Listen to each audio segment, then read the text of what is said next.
আসসালামু আলাইকুম। Crown cement সকালের খবরে আমন্ত্রণ জানাচ্ছি আমি ইসমত মিলি। রোহিঙ্গা সংকট সমাধানে আন্তর্জাতিক সহায়তা বাড়ানো এবং ন্যায়সঙ্গত উত্তরণের পথ নিশ্চিত করা প্রয়োজন বলে জানিয়েছেন প্রধান উপদেষ্টা অধ্যাপক ডক্টর মোহাম্মদ ইউনূস। স্থানীয় সময় সোমবার নিউ ইয়র্কে জাতিসংঘ সদর দপ্তরে social business youth and technology বিষয়ক উচ্চ পর্যায়ের সাইট ইভেন্টে তিনি একথা বলেন। প্রধান উপদেষ্টা বলেন, চ্যালেঞ্জের মধ্যেও এলডিসি থেকে উত্তরণের প্রস্তুতি নিচ্ছে বাংলাদেশ। এই প্রেক্ষাপটে জাতিসংঘের বাজেট কমানো বা উন্নয়ন সহায়তা কমানো ঠিক হবে না, বরং আন্তর্জাতিক সহায়তা বৃদ্ধি, কারিগরি সহায়তা নিশ্চিতকরণ এবং দুর্বল দেশগুলোর জন্য ন্যায়সঙ্গত উত্তরণের পথ তৈরি করা এখন জরুরি। এদিকে নিউ ইয়র্কে যুক্তরাষ্ট্রের দক্ষিণ ও মধ্য এশিয়া বিষয়ক বিশেষ দূত এবং ভারতের জন্য মনোনীত রাষ্ট্রদূত সার্জিও গোরের সঙ্গে বৈঠক করেছেন প্রধান উপদেষ্টা অধ্যাপক মোহাম্মদ ইউনূস। এ সময় তিনি বলেন, আগামী বছরের ফেব্রুয়ারির প্রথমার্ধে অবাধ, সুষ্ঠু ও শান্তিপূর্ণ জাতীয় নির্বাচন আয়োজনের লক্ষ্যে সরকার ব্যাপক প্রস্তুতি নিচ্ছে।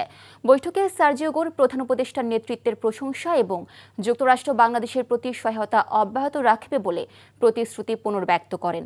বৈঠক শেষে প্রধান উপদেষ্টা সার্জিও গোরকে সুবিধাজনক সময়ে বাংলাদেশ সফরের আমন্ত্রণ জানান। নিউ ইয়র্কে বিমানবন্দরে অন্তর্বর্তী সরকারের প্রধান উপদেষ্টা ডক্টর মোহাম্মদ ইউনূসের প্রতিনিধি দলের সদস্য জাতীয় নাগরিক পার্টির সদস্য সচিব আক্তার হোসেনকে লক্ষ্য করে ডিম নিক্ষেপকারী যুবলীগ নেতা মিজানুর রহমানকে আটক করেছে পুলিশ। নিউ ইয়র্ক সময় সোমবার রাত ১টার দিকে যুক্তরাষ্ট্রের জন এফ কেনেডি আন্তর্জাতিক বিমানবন্দরের ৮ নম্বর টার্মিনালে এ ঘটনা ঘটে। বিস্তারিত ডেস্ক রিপোর্টে। প্রধান উপদেষ্টা ও তার সফরসঙ্গীদের বহনকারী এমিরেটসের একটি ফ্লাইট নিউ ইয়র্কের জন এফ কেনেডি আন্তর্জাতিক বিমানবন্দরে অবতরণ করে। বিমানবন্দর থেকে একসাথে বের হন বিএনপির মহাসচিব মির্জা ফখরুল ইসলাম আলমগীর, বিএনপির ভারপ্রাপ্ত চেয়ারম্যানের পররাষ্ট্র বিষয়ক উপদেষ্টা হুমায়ুন কবির, জামায়াতে ইসলামের নায়েবে আমির ডক্টর সৈয়দ আবদুল্লাহ মোহাম্মদ তাহের, এনসিপি সদস্য সচিব আখতার হোসেন এবং এনসিপির সিনিয়র যুগ্ম সদস্য সচিব ডক্টর তাসনিম জারা। এক পর্যায়ে উশৃঙ্খল আওয়ামী লীগ নেতাকর্মীরা এনসিপি নেতাদের ঘিরে অশ্লীল স্লোগান দিতে থাকেন। প্রধান উপদেষ্টার প্রেস উইং এবং কয়েকজন বিএনপির কর্মী তাদের নিরাপত্তা দিয়ে বের করার চেষ্টা করেন। এ সময় আখতার হোসেনকে লক্ষ্য করে ডিম ছোড়েন আওয়ামী লীগ ও যুবলীগের কয়েকজন কর্মী। এই ঘটনার মধ্য দিয়ে আবারও প্রমাণিত হয়েছে যে আওয়ামী লীগ একটি সন্ত্রাসী সংগঠন। আওয়ামী লীগ যে জন্মগতভাবে এবং প্রকৃতিগতভাবে সন্ত্রাসী সংগঠন, তারা সন্ত্রাস করবে। তারা বাংলাদেশের মানুষ, যারা স্বাধীনতাকামী আছে, বাংলাদেশপন্থী মানুষেরা আছেন, যারা জুলাই অভ্যুত্থানের পক্ষে শক্তি আছেন, তাদের উপরে তারা হামলে পড়বে। এটাতে আমরা আর অবাক হই না।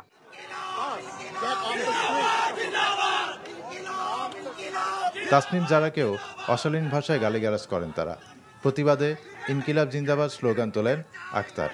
পরে পুলিশের সহযোগিতায় গাড়ি যোগে বিমানবন্দর এলাকা ছাড়েন তারা। পরে সদস্য সচিব আখতার হোসেনকে ডিম মেরে লাঞ্ছিত করা যুবলীগ নেতা মিজানুর রহমানকে আটক করে স্থানীয় পুলিশ। রাতে জ্যাকসন হাইটস নবান্ন রেস্টুরেন্টের সামনে তাকে শনাক্ত করা হয়। পরে জিজ্ঞাসাবাদের পর তাকে হাতকড়া পরিয়ে আটক করে নিয়ে যাওয়া হয়। আহমেদ শরীফ, এনটিভি নিউজ ডেস্ক। অবশেষে পেছাল রাজশাহী বিশ্ববিদ্যালয়ের কেন্দ্রীয় ছাত্র সংসদ রাকসু হল ও সিনেট প্রতিনিধি নির্বাচন।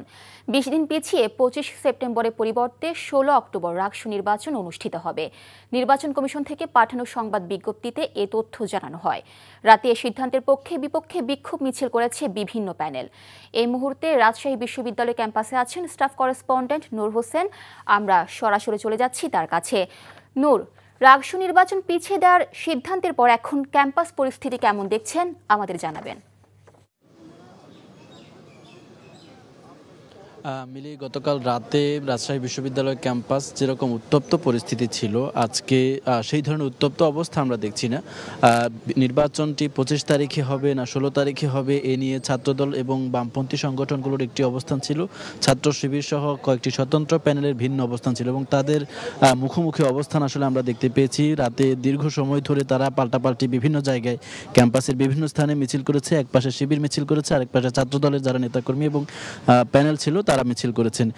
এছাড়া বিশ্ববিদ্যালয় প্রশাসনের পক্ষ থেকে যে কারণটি দেখানো হয়েছে সেটি হচ্ছে পোষ্য কোটাকে ঘিরে যে আন্দোলনটি হচ্ছে, বিশ্ববিদ্যালয় জুড়ে যে কমপ্লিট শাটডাউন দেওয়া হয়েছে, এই শাটডাউনের ফলে নির্বাচন পরিচালনা করবার জন্য যে পরিমাণে শিক্ষকদের প্রয়োজন, যে পরিমাণ কর্মকর্তা কর্মচারীদের সহযোগিতা প্রয়োজন, সেটি তারা নিশ্চিত করতে পারছেন না। গতকালকে নির্বাচন কমিশনের সঙ্গে যারা পোলিং এজেন্ট এবং পোলিং অফিসার ছিলেন তাদের সাথে যে বৈঠক হয়েছে সেই বৈঠকেও যথেষ্ট পরিমাণে উপস্থিতি ছিল না, যার কারণে বিশ্ববিদ্যালয় প্রশাসন বিশেষ করে রাকসুর যে নির্বাচন কমিশন, সেই নির্বাচন কমিশন নির্বাচন পেছানোর সিদ্ধান্তে উপনীত হতে বাধ্য হয়েছে বলে আমাদেরকে জানিয়েছেন। এছাড়া ছাত্রদল এবং কয়েকটি প্যানেলের পক্ষ থেকে আগে থেকেই দাবি করা হচ্ছিল আর এই পোষ্য কোটাকে ঘিরে এবং একই সঙ্গে এখন যেহেতু পূজা চলছে, পূজার ছুটিকে ঘিরে বিশ্ববিদ্যালয় যারা শিক্ষার্থী অর্থাৎ রাকসুর যারা ভোটার তাদের একটা উল্লেখযোগ্য অংশ বাড়িতে চলে গেছেন, গ্রামে চলে গেছেন, যার কারণে নির্বাচন যদি 25 তারিখে হয় সেক্ষেত্রে ভোটারের যে উপস্থিতি সেটি কম হবে।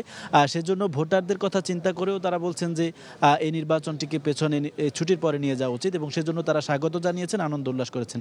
তবে ছাত্রশিবির সমর্থিত সহ যারা নির্বাচনের পক্ষে 25 তারিখে যারা নির্বাচন চেয়েছিলেন তারা বলছেন যে এটি আসলে নির্বাচন পেছানোর ষড়যন্ত্র নয়, বরং নির্বাচন বানচালের ষড়যন্ত্র। যারা পরাজিত হতে পারে তাদের পক্ষ থেকে এই ধরনের ষড়যন্ত্র করা হচ্ছে বলে তারা অভিযোগ করেছেন এবং তারা এই বিশ্ববিদ্যালয় প্রশাসনের বা নির্বাচন কমিশনের যে সিদ্ধান্ত, এই সিদ্ধান্ত প্রত্যাখ্যান করেছে। তবে আজকে এখন পর্যন্ত ক্যাম্পাসে কোনো ছাত্র সংগঠনের তৎপরতা বা উপস্থিতি আমাদের চোখে পড়েনি। মিলি, দর্শক জানছিলাম রাজশাহী বিশ্ববিদ্যালয়ের ক্যাম্পাস পরিস্থিতির খবর। খেলার খবর, বিসিবি নির্বাচন পেছানোর শঙ্কা বাড়ল আরও একবার। আমিনুল ইসলাম বুলবুলের নেতৃত্বাধীন শেষ কার্যনির্বাহী সভার পরেও খসড়া কাউন্সিলর তালিকা দিতে পারেনি বিসিবি, বরং অভিযোগ উঠেছে আসন্ন বিসিবি নির্বাচনকে ঘিরে পক্ষপাতিত্বের। সে বিষয়ে কোনো সদুত্তরও পাওয়া যায়নি বোর্ডের পক্ষ হতে। নিলয় মজুমদারের রিপোর্ট। সন্ধ্যার বোর্ড সভা অবশ্য শুরু হয়েছে নাটকীয় একদিন শেষে। 4টি অভিযুক্ত ক্লাবের ব্যাপারে সমাধানে আসার চেষ্টা চালিয়েছেন 9 পরিচালক, যদিও বিলম্বিত এই সভার সমালোচনার বিষয় অন্যখানে। ইতোমধ্যে বিসিবি নির্বাচনে কাউন্সিলরদের নাম সোমবার সন্ধ্যা 6টা পর্যন্ত জমা নেওয়ার কথা থাকলেও ভাঙা হয়েছে সে নিয়ম। বিসিবি সাবেক সভাপতি অধিনায়ক ফারুক আহমেদের রেঞ্জার্স ক্লাবের হয়ে নাম জমা দেওয়ার ফর্ম নিয়েছে রাত 8:30টার দিকে। অভিযোগ উঠেছে আসন্ন বিসিবি নির্বাচনকে ঘিরে পক্ষপাতিত্বের। কেন পক্ষপাতিত্ব করা হয়েছে তার ব্যাখ্যাও দিতে পারেননি মিডিয়া কমিটির চেয়ারম্যান।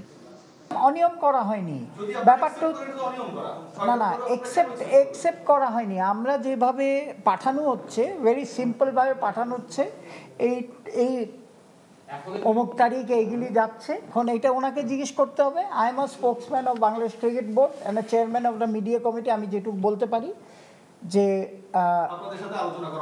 ওইটা আমি তো আপনাকে আগের ইয়েতেই বলেছি যে উনি সর্বময় ক্ষমতার অধিকারী হিসাবে এটা অ্যাপ্রুভ করে বাড়িয়ে দিয়েছে।